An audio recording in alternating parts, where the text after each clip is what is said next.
So speaking of mga flood control, baha, sunog, lindol, mga kababayan, yan po ay nangyari sa ating kalikasan. O dito tayo mga kababayan. Kilala nyo naman siguro si Gina Lopez. Dating sekretary ng DENR na sinipa ni Digong at nakipag-away, niligwak ni Digong at nakipag-away pa si Gina Lopez. Isang DENR secretary. Ipakita ko sa inyo mga kababayan kung ano ang sinabi ni Gina Lopez bago siya sipain ni Digong na pinaglaban niya itong DENR. Ito You cannot kill the environment because if you kill the environment, you kill everything. One-third of the Filipino Nung buhay pa siya nito. One-third of the Filipino depends on our natural resources. Sino ang nagdudusa? Pag winawasak yung kalikasan, sino? Yung mahihirap. That's the fact. You know, the rich have air cons and all like this. Who suffers if you kill the environment? It's the poor. And whose duty is it to protect our people? It's the government. And when you make decisions based on business interests, you have shirked your responsibility. You have lost the moral ascendancy to rule the government because to you, business and money is more important than the welfare of our people. So, diba? Business is money is more important to you than the welfare of the Filipino people. So mga kababayan, hindi na po ako nagtaka kung bakit yan ang sinabi ni dating sekretary ng DENR Gina Lopez. Sumasalangit nawa ang kaluluwa niya kasi namatay na po siya. So ngayon mga kababayan, ito po yung kanyang speech nung siya po'y sinibak ni Digong. Ganito po yan mga kababayan. Nakita niyo po ang pangyayari sa Cebu ngayon. Kapatid siya ni Gabby Lopez. Yes po. Nakita niyo po ang nangyari sa Cebu na pinahintulutan ni Digong na butasin ang bundok at minahin ang dolomite dalhin sa Manila Bay. Nakita niyo po ang nangyari sa Yolanda. Nakita niyo po ang nangyari sa Undoy, sa Sindong, sa Habagat. Nakita niyo po ang nangyari sa Marikina. Nakita niyo po ang nangyari sa Iligan. Ulitin ko isa-isa. Yolanda, Iligan, Marikina, Undoy, Sindong, Habagat, at Tinio. Ngayon sa Cebu. Nangyari lahat ang sinabi ni Gina Lopez. Bakit ganun-ganun na lang ang sinabi ni Gina Lopez? Kasi ang sabi ni Gina Lopez, money and, di ba? Mining or business is important to you than the welfare of the Filipino people. Kung sirain mo ang kalikasan, sino ang magsasuffer? Ang mga mahihirap. Kasi wala namang politician na hindi mayayaman Ngayon, mga kababayan, katulad dito sa Sierra Madre. Speaking of Sierra Madre, pupunta ka ng Anguno Rizal. Anguno Rizal, may mining dyan. Ang ilalim ng minahan, mga subdivision, mga bahay. So do you think pag bumagyo ng malakas katulad sa lakas ng bagyong Tinio na isang araw na bagyo katumbas ng isang buwang tubig na laki ang ibinagsak?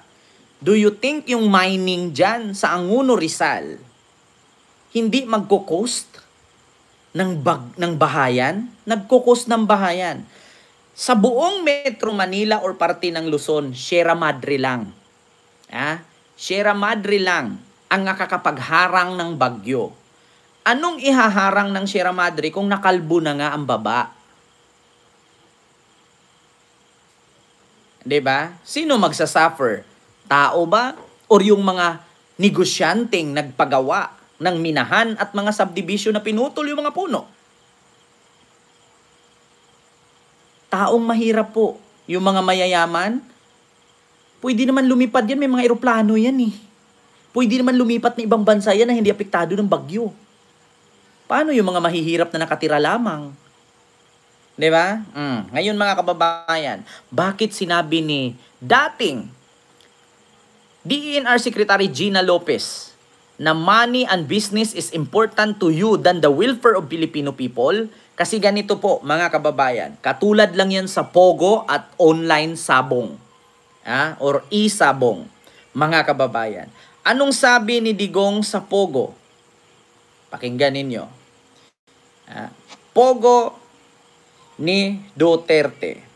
Para malaman ninyo. Hindi ko hininto kasi kailangan ng pera sa isabong ng gobyerno. I make it public now. It's 640 million a month. In a year's time, it's billion plus. Ang isabong hindi niya pinahinto na alam niyang maraming pamilya ang nawawala ng asawa, anak at nabaliw dahil sa isabong. Kamakailan lang. Ilang mga sabongero ang nawawala na ang iba ay ibinalot ng sako tinapon sa Taal. Hindi niya pinasara ang isabong kasi nagbibigay ng 640 million a month. Putang ina niya. Ang Pogo, alam niya na ilang pamilyang Pilipino yung bahay, lupa, ipon, ari-arian na sangla na benta dahil sa sugal na scatter ng Pogo. Hindi niya pinasara kasi bakit? Nagbibigay ng 2 billion a month. Saan napunta yung mga binibigay? Yan ang sinasabi ninyo na si Duterte magaling na presidente? Para ba talaga siya sa tao o para siya sa kapakanan na magkapera at makakuha ng kickback?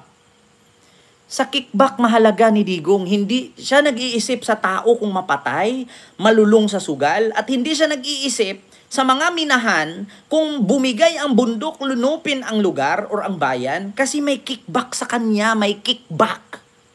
Yun po yun, kickback. SOA o SOP for the boys. Sabi ni PBBM, mahiya naman kayo. Kita nyo yan? Ngayon ninyo sabihin magaling si Digong. Ang isabong hindi pinasara kasi nagbibigay ng 600 million a month. Billion a year.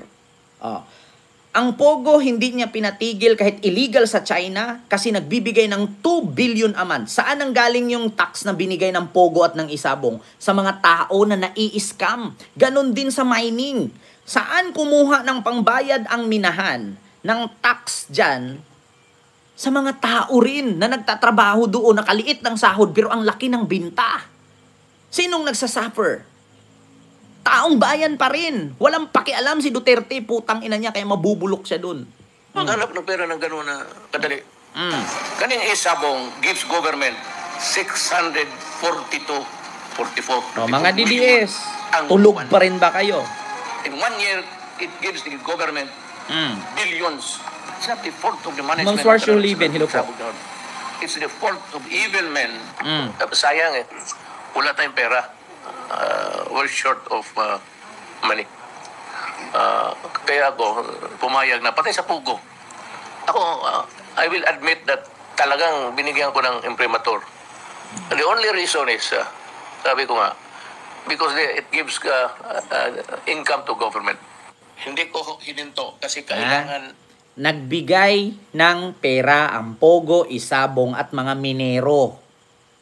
So ano ang nangyari? Nalulong sa sugal, namala ang mga sugarol, bumigay ang ilog, bumaha, ang bundok, bumagsak, naglandslide, maraming naapektuhan. Kasi dahil sa pinayagan ni Digong, ito pa. Speaking of Bagyo, mga kababayan, Duterte, GMA News, Duterte left 9-year ban on new mining deals. Tinanggal ni Digong ang ban sa mga minahan na 9 years. Kaya galit na galit si Gina Lopez. Tinanggal ni Digong ang ban na 9 years sa mga minahan na pinatigil ni Gina Lopez kasi nabubungkal ang bundok, nakakalbo ang bundok. Duterte left 9 years ban on new mining deals. Kita nyo yan? Mga kababayan? Totoo ba? Ayan o. Ayan si Bongo pumirma. Si Digong, katabi si Bongo. Ayan. Kaya galit na galit si Gina Lopez. Ngayon, mga DDS, sino ang sisihin nyo? Si Marcos? Si Marcos ba ang nagtanggal sa 9-year ban ng mga minahan? Si Marcos ba ang kasalanan kaya bumaha ang Pilipinas? Si Duterte. Si Duterte ang nag-aproba at tinanggal niya ang ban ng 9-year mining. Binand, ibig sabihin pinatigil ng 9 na taon. Binura ni Digong, pinagpatuloy niyang putang ina niya. Ayon, nag-suffer. Kumita ng bilyon, naubos naman sa kakabayad sa abogado sa dahig. Di ba? Yan po yun, mga kababayan. Alam nyo, sa totoo lang mga kababayan, hindi naman ako ganito kung hindi ako nagbabasa at hindi ko nakikita at naririnig. Hindi kasi ako DDS ina bobo eh. Alam nyo, sasampalin ka na ng katotohanan, pipikit ka pa rin at isisigaw mo, do ne, tang inan yung lahat, mga DDS. Dapat sa inyo mga DDS, pagsisilaban kayo eh. Para hindi kayo makahawa. Dapat sa inyo, uminom kayo ng Sunrox para ma-cleanse. Malinis yung katawan at utak ninyo, mga animal kayo, mga hinayupak, mga pistingyawa, animal, inutil, hampas lupa, mga bobo, pangit, oto-oto, manyakis, patay gutom. Mga bobo. Ay, Diyos ko. Hindi pa ba masakit yon? Mga immoral?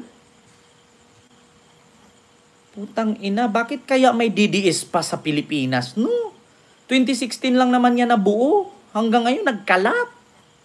Alam niyo yung DDS parang virus eh, parang COVID eh. Tapos sisigaw kayo ngayon, magaling na presidente si Duterte. Putang ina niya, nagpa-implement ng war on drugs. Walang drug lord na matay, pero puro addict daw. Saan ka nakakita addict 9 years old?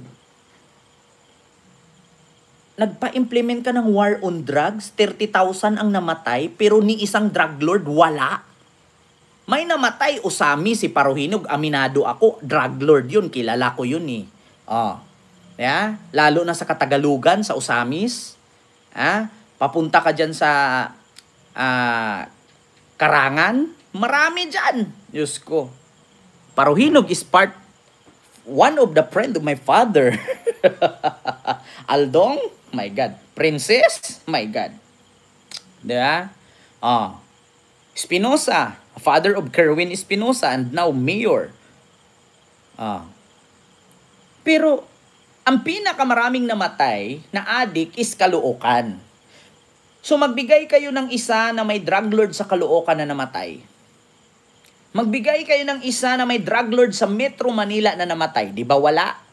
So, paano ka ngayon maniniwala na ang droga ay hindi gusto ni Digong? Hindi ba kaya ang mga kakumpetensya lang niya ang pinapatay? Pero yung mga nagbibigay ng kickback sa kanya, buhay? Anong sabi niya? Nandyan ang pulis, mayor, congressman, gobernor, chairman, meron pang isa dito, senador. Ba't hindi niya pinagpapatay? May listahan pala siya. At ito pa, mga kababayan, huwag niyong kalimutan. Saan ka nakakita na ang economic advisor nung presidente si Digong is pure Chinese? Bakit sa China ba ang economic advisor Pilipino? Saan ka nakakita? Economic advisor ng ating bansa nung panahon na si Digong ang presidente na si Michael Yang, Chinese? How comes? Economic advisor Chinese, national. 'Di ba?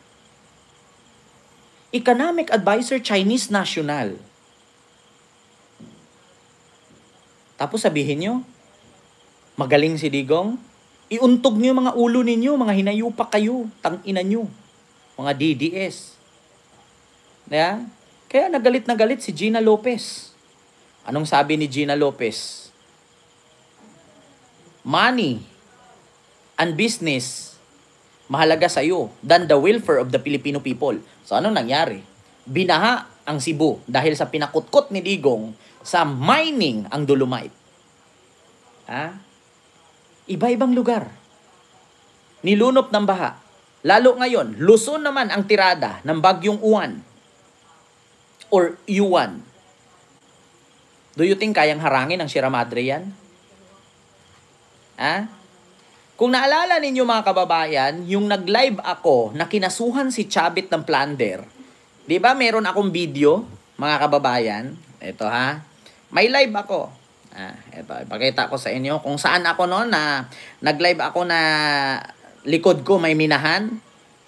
Ito, ipakita ko sa inyo. Siyempre, hindi man ako nagsisinungaling. Kung naalala ninyo, sabi ko nga sa inyo, hindi pa ibinabalita, mga kababayan. Ito po tayo. Dito tayo. Ito. Naalala nyo, mga kababayan, itong video kong to. Lalong-lalo na sa mga kababayan natin, mga nakita nyo yan?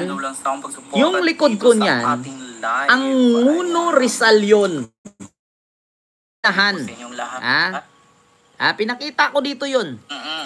Ayan, ako po ay nandito nga sa Black Sand Mining. Binisita ko po tagal mismo. Panoorin ninyo. Dito sa may Ilocos Sur. Ayan na, kunwari Ilocos Sur yan. Ayan, pinuntahan natin. Minahan ng Nguno Rizal yan. Black Sand Mining, kung gaano katotoo ito. Oo, totoo nga naman pala talaga. Naku po. Kung nakita nyo po yung sa aking bandang likuran, ayan po kung nakita. Wait lang ha. Ayan na. Wait lang kasi nga. Ayan, pakita ko sa inyo ha. ha. Nakakaalam, totoo po yan. Ayan. Yan po ang minahan ng Nguno Rizal. Yan po mga kababayan. Nasa Nguno Rizal ako niyan. Girl, umpisahan mo girl. Ayan na. Kung diba? Nasa Nguno Rizal yan. Yan mismo nandyan ako. Namasyal ako dyan. Minahan po yan. Di ba pinakita ko sa inyo dyan? Kita nyo po yan, mga kababayan. Ayan, meron pong mga truck dyan. may mga backhoe. Ayan, butas na yung lupa. Ayan. So, yan po ay... Ayan, yan po ay minahan. Diba? Yan pong pinuntahan ko niyan is overview po yan na coffee shop. Coffee shop po yan sa may... Dumsa. Sa Dumsa po yan. Harap mismo ng Dumsa.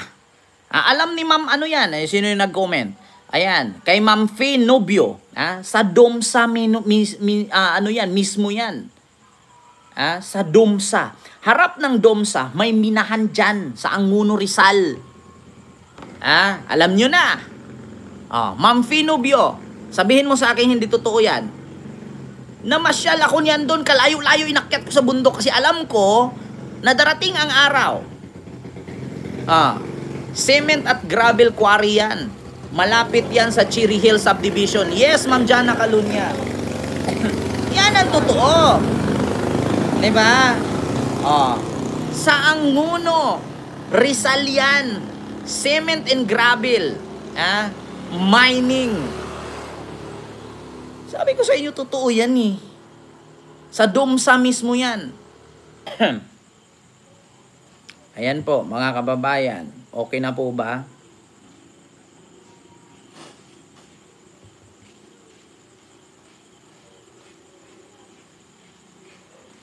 Naku, naglalag nga. Ano na naman ang pinindot mo kasi dyan? Diba? Okay na, mga kababayan? May lupa ako dyan sa Anthony, sabi ni Ma'am Princess Paris. Diba? Kaya nga sabi ko sa inyo mga kababayan, totoo yan. Lalong-lalo na yung sa, sa Hamara, yung village dyan na pababa, Ma'am Jana Calunya, alam po ba yun? Yung anong pangalan ng Matandang Balara, Matandang Balara, papuntang Domsa. Ikutin nyo yan dyan. May lupa ako dyan sa Nguno. Yan ang totoo, mga kababayan. Sa may Matandang Balara ba ang tawag dyan? Mga kababayan, dyan po mismo. Naku, naglalag nga. Naku, naglalag nga. Diba? Naku, naglalag nga. Diba?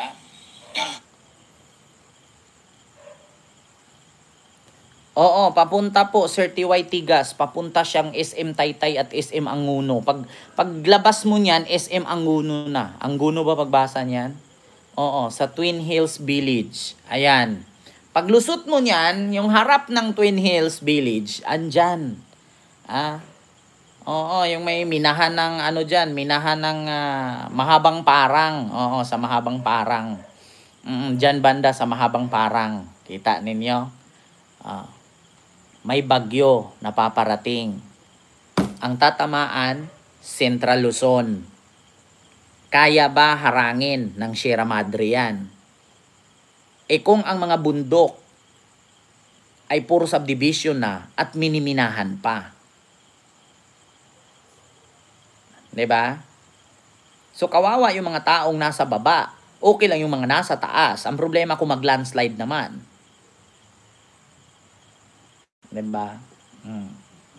So, yun lang, mga kababayan, yung aking reaction.